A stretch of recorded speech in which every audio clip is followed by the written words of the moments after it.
oublié de questions. Donc la première question concerne l'Union européenne.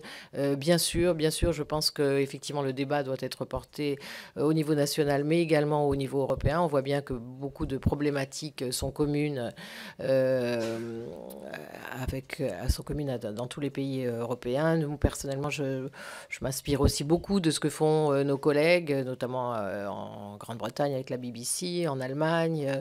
On a beaucoup d'échanges sur le plan éditorial, mais il y a également beaucoup d'échanges à avoir sur le plan économique. On voit bien que la crise économique auquel sont confrontés les médias touche tout le monde. Donc, sur tous les sujets, qu'il s'agisse d'innovation ou de régulation, on a effectivement tout bénéfice à échanger nos expériences avec nos collègues européens et apporter, quand il le faut, les débats au niveau de la Commission européenne. J'ai cité le cas des droits voisins. Pour moi, c'est quelque chose, c'est un combat absolument crucial pour que, effectivement, et j'enchaîne avec la question sur les difficultés financières, l'information coûte cher, je suis bien placée pour le savoir, et c'est cher d'ouvrir des bureaux, d'avoir un réseau, d'envoyer des correspondants en mission, et pendant ce temps, la crise, les médias souffrent. Le paradoxe aujourd'hui, c'est qu'ils ont de plus en plus de lecteurs, grâce justement à Internet, grâce aux plateformes, sauf qu'ils n'en tirent pas les bénéfices. Donc, parce que, comme je l'ai dit, 80% de la publicité online, en tout cas en France, est captée par Google et Facebook. Ce sont des sommes absolument considérables, c'est des proportions considérables, et il faut rééquilibrer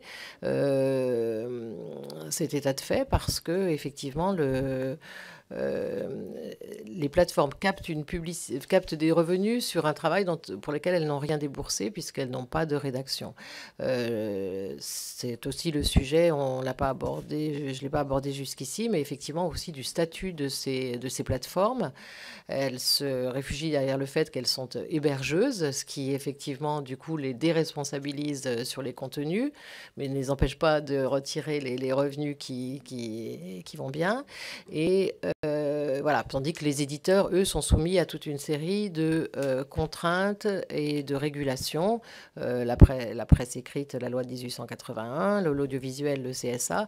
Donc effectivement, il y a tout à fait, il y a un déséquilibre, et effectivement peut-être un troisième statut à envisager pour ces plateformes, de façon effectivement à ce qu'elles soient plus responsabilisées et qu'elles partagent un peu des revenus qu'elles perçoivent. Je crois que ça vient, ça nécessiterait une modification de la directive sur l'e-commerce, mais je pense qu'effectivement c'est un travail qui doit être mené à Bruxelles et à